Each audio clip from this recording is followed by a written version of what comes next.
So hi guys, நான் உங்கள்கிட்ட பாணி. ஸோ இன்றைக்கி என்ன வீடியோ பார்க்க போகிறோம் அப்படின்னு சொன்னால், தசமகா வித்யை. ஸோ அதை தான் இன்றைக்கி நம்ம பார்க்க போகிறோம். இதில் ஏகப்பட்ட செய்திகள் நம்மளால் சொல்ல முடியும். பட் அது ஆர்வமோடு நீங்கள் கேட்பீங்களான்னு எனக்கு தெரியல. இன்றைக்கி சொல்கிறக்கூடிய பதிவை முழுமையாக பாருங்கள். இதில் ஒரு சில இடங்களில் இது இன்னும் விளக்கி சொல்லலாம்னு ஒரு சில இடங்கள் இருக்குன்னா, அது விளக்கி சொல்லலாம்னு சொன்னால் 1-2 வார்த்தையில் இல்லை, அது தனியாக வீடியோ போடுற அளவுக்கு விளக்கி சொல்ல முடியும். அவ்வளோ கண்டென்ட் இருக்குது.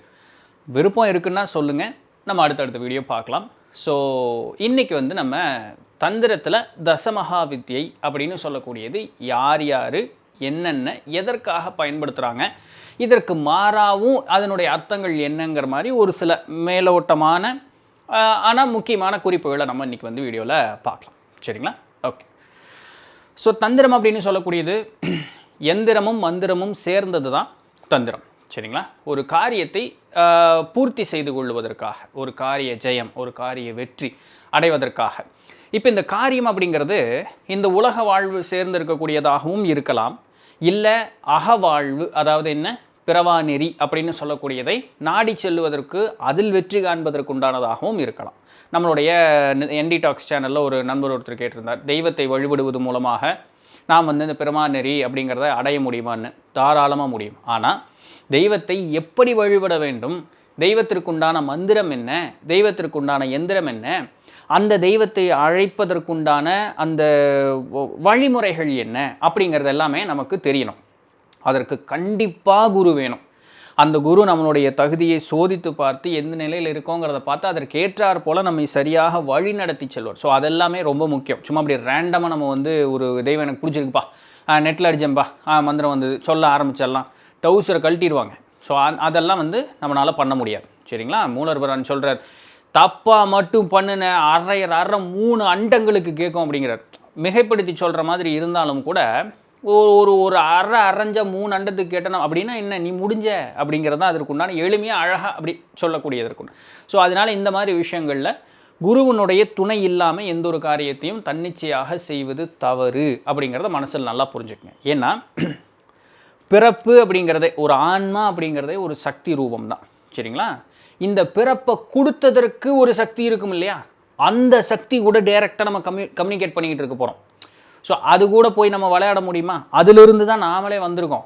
நாம் போய் அதுக்கிட்ட விளையாடுவோம், எனக்கு இதுதான் பிடிச்சிருக்கு, நான் இப்படி தான் பண்ணுவேன்னு சொல்லி வாதாட முடியுமா? முடியாது. ஒன்றுக்குன்னு ஒரு ப்ரொசீஜர் இருக்குது, அதன்படி தான் அது போகணும். ஸோ அதனால் விளையாட்டு காரியமாக பண்ணக்கூடாது அப்படிங்கிறத நல்லா புரிஞ்சுக்கணும். ஸோ இந்த தந்திரம் இது ரொம்ப அழகாகவும் நேர்த்தியாகவும் இதை நமக்கு சொல்லிக் கொடுக்கக்கூடிய ஒரு மாபெரும் ஒரு கலையாக இது இருக்கிறது. சரி, அப்போ இந்த தந்திரத்தின் வழியாக தான் போக முடியுமா? இல்லை. பின்ன நான் வரேன். இப்போது இந்த தந்திரத்தில் வழிபடக்கூடிய தெய்வங்களில் தசமகா வித்யை அப்படின்னு சொல்லக்கூடிய 10 பெண் தெய்வங்கள் முக்கிய அம்சமாக இருக்கிறாங்க. யார் யார்? காளி, தாரை, தாரான்னு சொல்லுவாங்க இல்லையா, காளி, தாரை, சோடசி அப்படின்னு சொல்லக்கூடிய தெய்வம். இந்த சோடசி தான் பார்த்தீங்கன்னா திரிபுர சுந்தரி, லலிதா, ராஜேஸ்வரி அப்படிங்கிற பல பெயர்களில் அவங்கள அழைக்கிறாங்க, சோடசி அப்படிங்கிறவங்க. அடுத்தது புவனேஸ்வரி, அடுத்தது பைரவி, அடுத்தது 6வது சின்னமஸ்தா, 7 தூமாவதி, 8 பகலாமுகி, 9 மாதங்கி, 10வது கமலான்னு சொல்லக்கூடிய இந்த 10 தெய்வங்கள் தான் தசமகா வித்யை அப்படின்னு சொல்லக்கூடியது. அதாவது ஒரு வித்தைக்கு உன்னத ஒரு நிலை எய்தியவர்கள் அப்படின்னு சொல்லி. இப்போ ஒரு வித்தைன்னா அதனுடைய அந்த டாப் மோஸ்ட், அவங்களுக்கு அடுத்து வேறு எதுவுமே கிடையாதுன்னு இருக்காங்களா, அந்த மாதிரி இந்த 10 பேர். இந்த 10 பேருக்குமே குணாதிசயங்கள் அப்படிங்கிறது உண்டு. சும்மா அப்படி ரேண்டமாக எனக்கு பிடிச்சிருக்குப்பா அப்படின்னெல்லாம் நம்மளால் வழிபட முடியாது. அந்த சக்தியை நம்ம அழைக்கிறோன்னா அந்த சக்திக்கு உண்டான தன்மை போல் நாம் வாழக்கூடிய இடமும் இருக்கணும். சரிங்களா? ஸோ முதல்ல நம்மளை அந்த சக்திக்கு ஏற்றாற் போல் மாற்றிக்கொள்வதற்கு கற்றுக்கிறதுக்கு முன்னாடி அந்த சக்தி எங்கே கூடுமோ அந்த இடத்துலையே போய் இருந்து பழகிட்டு பின் அந்த இடத்தை நமக்குள்ளே நம்மளால் கொண்டு வர முடியும். ஏன் இதை சொல்கிறேங்கிறதுக்கு காரணம் இருக்குது. ஒரு சில தெய்வங்கள், சரி காளினே ஆரம்பிச்சிட்டேன், காளி தெய்வத்தை வழிபடுறோன்னு வச்சுக்கோங்க. மயானத்தில் தான் காளி தேவியை வழிபடுவாங்க. இப்போ நீங்கள் அதுக்கு ஃபிசிக்கலாக மயானத்துக்கு போகணும். சரிங்களா? ஃபிசிக்கலாக மயானத்துக்கு போகணும். ஆனால் உண்மையாலுமே நெறி உணர்ந்தவர்கள் அப்படிங்கிறவங்க ஃபிசிக்கலாக மயானத்துக்கு போகணுன்னு அவசியம் கிடையாது. தன்னுடைய இருதய கமலத்தையே மயானமாக அவர்கள் மாற்றிக்கொள்வார்கள். எப்படி? நான் என்னுடைய இருதயத்தை மயானம் போல் நான் இது பண்ண சித்தரிச்சுக்கிட்டேன், தெய்வம் எனக்குள்ளே நிற்கும்னு சொல்லுவாங்க. தெய்வம் நிற்கும். ஆனால் அதை சித்தரித்து என்னுடைய உடலையே என்னுடைய மனதையே மயானமாக மாற்றிக்கொள்ளக்கூடிய அந்த ஒரு நிலையில் நான் இருக்கிறேங்கிறது தெரியணும் இல்லையா, அதுக்கு குரு வேணும் இல்லையா, இதெல்லாம் பழக்கத்தில் வர்றது. அது வரைக்கும் மயானத்துக்கே போய் உட்காரணுங்கிறது ஒரு கணக்கு. சரிங்களா? பாருங்கள், இந்த குணங்கள் தெய்வங்களுக்கு எப்படிப்பா குணம் சொல்ல முடியாது தான். இதெல்லாம் புரிதலுக்காக ஒரு அடிப்படையில் நம்ம வந்து கற்றுக்கிற இடத்துல இருக்கும் பொழுது புரிதலுக்காக சொல்லக்கூடியது குணங்கள் அப்படின்னு சொல்லி. பட் எந்த தெய்வங்களுமே இந்த குணாதிசயத்திற்குள்ள அடைவிட்டு வரமாட்டாங்க. ஏன்னா தெய்வங்கள் என்ன, இதற்கெல்லாம் அப்பாற்பட்டு இருக்கக்கூடியதான் தெய்வம். நம்மளுடைய புரிதலுக்காக முதலெட்டு எடுத்து வைக்கும்போது குழந்தைக்கு எப்படி பிடிச்சிக்கிறதுக்கு ஒன்று வேணும் இல்லையா, நடவண்டி வேணும் இல்லையா, அதுபோல் அதற்கு தான் இந்த மாதிரி விளக்கங்கள். புரிஞ்சுக்கிட்டோம் அப்படின்னு சொன்னால் கொஞ்சம் தூரம் போயிட்டோம்னா, ஓ சாமின்னா இப்போ எல்லாமே இல்லை, அந்த இடத்துக்கு போயிட்டோம்னா இப்போ இதில் பெருசாக ஒன்றும் நமக்கு பயன்படாது. இப்போ நம்ம படிச்சுக்கிற இடத்துல இருக்கவங்கும் பொழுது அப்படி அணுகுனா போதும். சரிங்களா? இந்த குணங்கள் எதை பொறுத்து, அந்த தெய்வத்தினுடைய உருவம், தெய்வத்தினுடைய குணாதிசயம், அவங்களுடைய அந்த அந்த அந்த மூட் அண்ட் பிஹேவியர் இல்லையா, ஸோ அதை பொறுத்து அவங்க எங்கே வாழ்கிறார்கள் அப்படிங்கிறத பொறுத்து இது போல் இருக்கக்கூடிய பல தகவல்களை வச்சு அவர்களுக்கு உண்டான குணாதிசயம் அப்படின்னு சொல்லக்கூடியது. என்ன குணம் இருக்குது? சாத்வீக குணம், ராஜச குணம், தாமச குணம்னு 3 இருக்கா பாருங்கள். காளி, தாரை, சின்னமஸ்தா, தூமாதேவி இவங்க எல்லாம் எங்கே இருக்கிறாங்க? இடுகாட்டில் இருக்கிறாங்க, இல்லாட்டி சுடுகாட்டில் இருப்பாங்க. சரிங்களா? ஈமக்கிரியை செய்யக்கூடிய இடத்துல இருப்பாங்க. அந்த வெட்டப்பட்ட தலையிலிருந்து அந்த மண்டை ஓடுகளை மாலையாக அணிஞ்சிருப்பாங்க. காளி தேவி வந்து தன்னுடைய இடையில் வந்து கரங்களை தான் வந்து அந்த இடைக்கு வந்து துணியாக மாதிரி போட்டிருப்பாங்க. ஸோ இந்த மாதிரி இருக்கக்கூடிய அந்த மாதிரி இருக்கக்கூடியவங்க ரத்தத்தை தான் வந்து ஒரு இதை பானமாக பருகக்கூடியவர்கள். ஸோ இந்த மாதிரி இருக்கக்கூடியதுனால இவர்கள் வந்து தாமச குணம் கொண்டவர்கள்னு அர்த்தம், மூர்க்க குணம் கொண்டவர்கள். சரிங்களா? இவர்கள் தாமச குணம் கொண்ட தெய்வங்களாக சொல்லப்படுது. பைரவி, மாதங்கி, பகலாமுகி இவங்க வந்து ஒரு ஒரு நோக்கத்தை நோக்கி, ஒரு ஆசைக்காக, பேஷன் இல்லையா, ஏதாவது ஒன்று வேணும், அடையணும் அப்படின்னா அந்த நோக்கத்திலேயே அவர்களுடைய அந்த குணாதிசயம் இருப்பதாக சித்தரிக்கப்பட்டிருக்கிறது.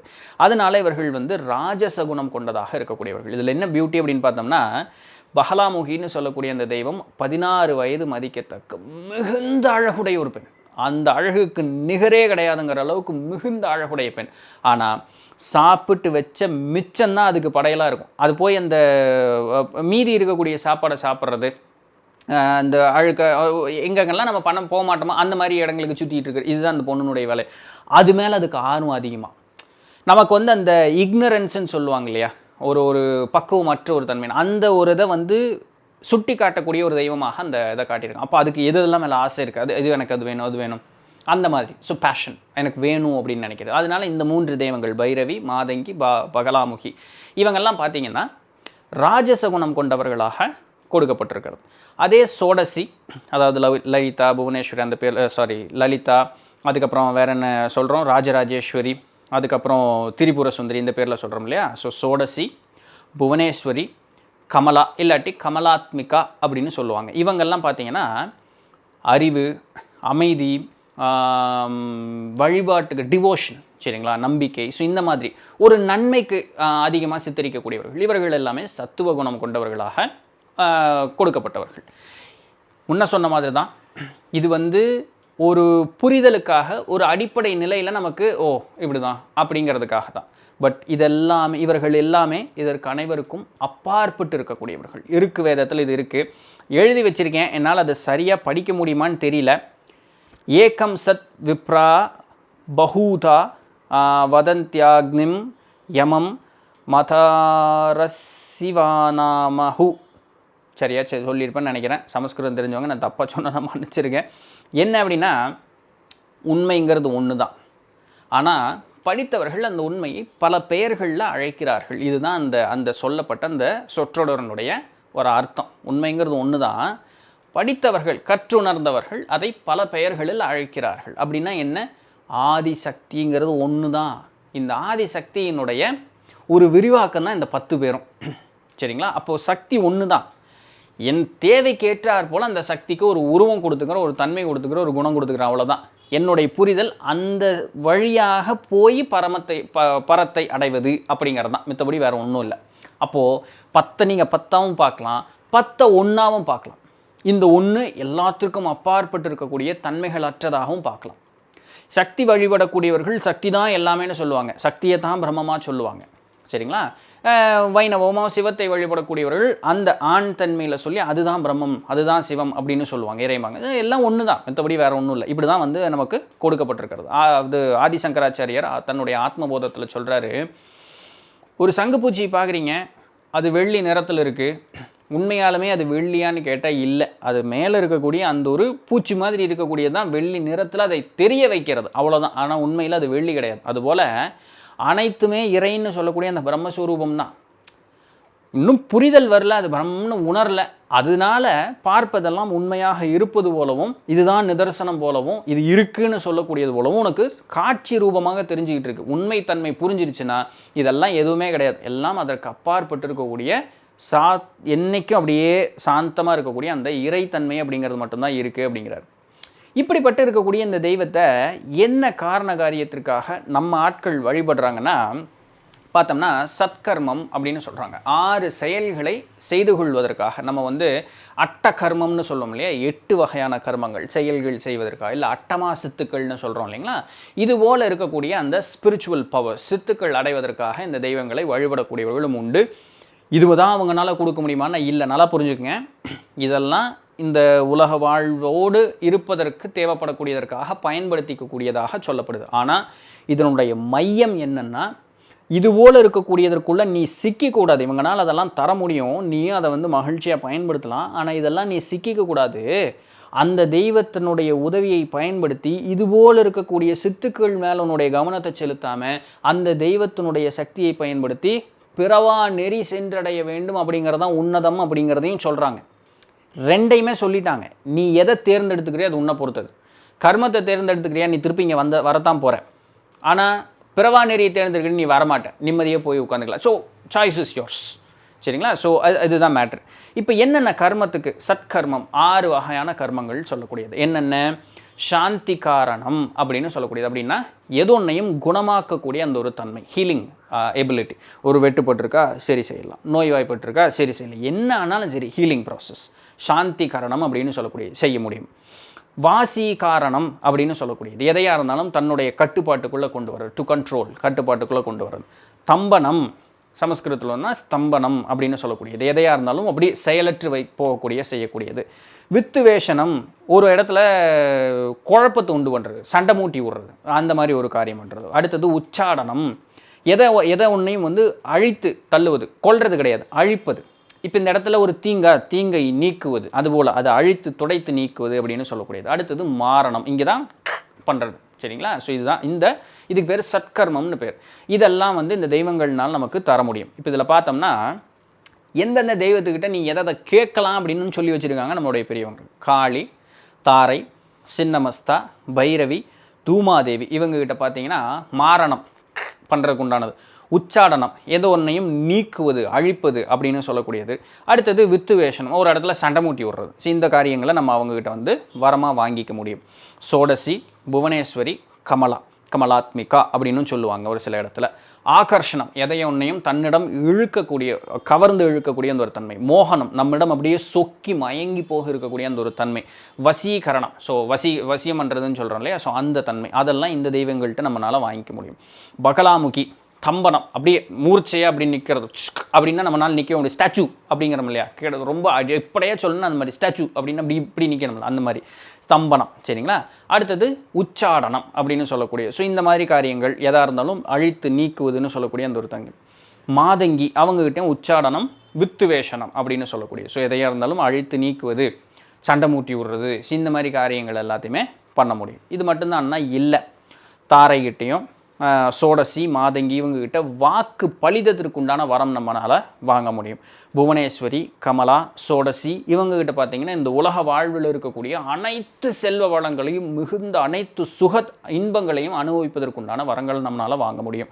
பகலாமுகி, தூமாதேவி, சின்னமஸ்தா இவங்ககிட்ட வந்து எதிரிகளை வெல்லக்கூடியதற்குண்டான வலிமை அதை வந்து நம்மளால் வாங்க முடியும். ஸோ இது போல் நிறைய வழிகள் உங்களுக்கு என்ன தேவையோ அது எந்த தெய்வத்துக்கிட்ட இருந்தாலுமே வாங்கிக்கலாம். இருந்தாலும் அப்படின்னு சொல்லி நம்மளுடைய பெரியவங்க இந்த மாதிரி ஒவ்வொரு தெய்வத்திற்குன்னு உண்டான முக்கியமான ஒரு சில விஷயங்களை சொல்லி கொடுத்துட்டு போயிருக்காங்க.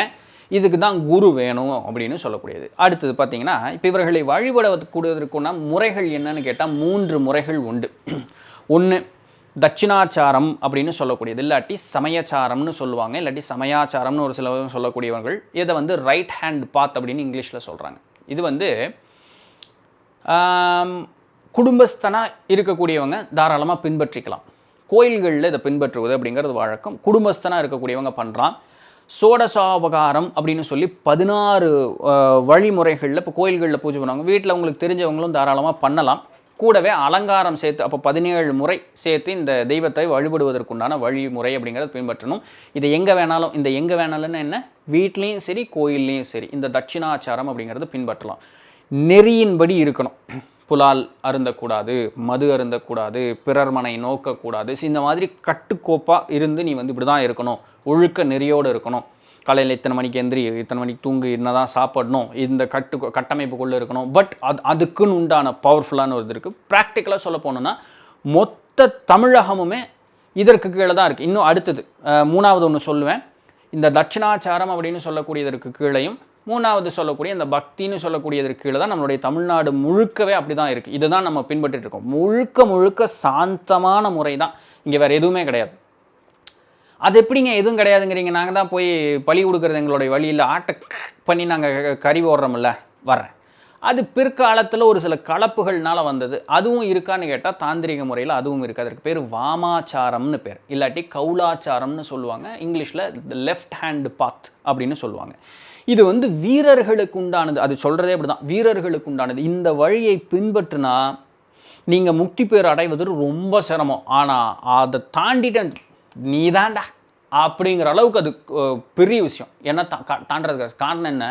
இந்த வாமாச்சாரம் அப்படின்னு சொல்லக்கூடியதில் பஞ்சமாகரம்னு 5 பொருள் உள்ளே வரும். என்ன 5 பொருள்?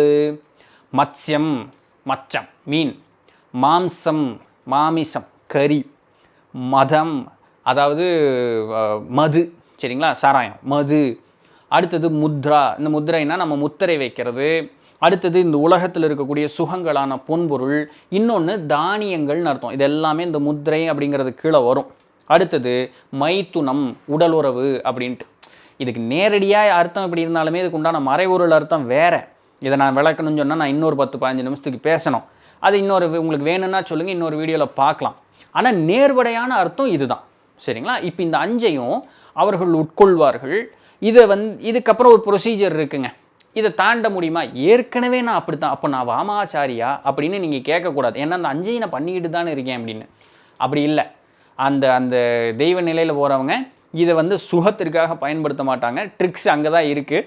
ஸோ வாமாச்சாரம் இதை பின்பற்றி இதை தாண்டியவர்கள் முக்தி பேர் போவது அப்படிங்கிறது ஒரு வழி. ஆளை விடப்பா, முன்னையும் கஷ்டம், 2வதும் கஷ்டம். இன்னும் எளிமையாக சொல்லு. பக்தி, சாமி இருக்குது, சரணாகதி அடைஞ்சிட்டேன், எனக்கு உன்னை விட்டால் வேறு ஆளே கிடையாது, நான் நீ தான் வந்துட்டேன், எனக்கு வேறு எதுவும் கிடையாது, என்னை காப்பாற்று, உன் கடன் நான் அங்கே உளுந்துட்டேன், என்னை காப்பாற்றும். ஆனால் இங்கிருந்து வரணும். வெறுமனே இங்கிருந்து பேசி பயன் இல்லை. உள்ளிருந்து வரணும். நீ தான் வந்துட்டேன், எனக்கு ஆள் இல்லை, என்னை காப்பாற்று. அவ்வளோதான். என்ன வேணாலும் கேளுங்க, காப்பாற்ற வரும் தெய்வம். இது பக்தி மார்க்கம். அர்ப்பணிப்பின் மூலமாக அந்த தெய்வத்தை வழிபட்டு அந்த தெய்வத்தினுடைய அனுக்கிரகத்தை பெறுவது அப்படின்னு சொல்லக்கூடிய இது தாந்திரிகத்தில் எல்லாம் இந்த 3மே உண்டு. பக்தி மார்க்கத்தை இந்த முன் சொன்ன தட்சிணாச்சாரம் வாமாச்சாரத்தோடு இணைக்கப்பட்டதுனால பக்தியை பற்றி தனியாக அவங்க பேசுகிறதில்ல. ஏன்னா பக்தி எல்லாத்துக்கும் எல்லா இடத்துலையும் இருக்கணும் அப்படிங்கிறது நெறி.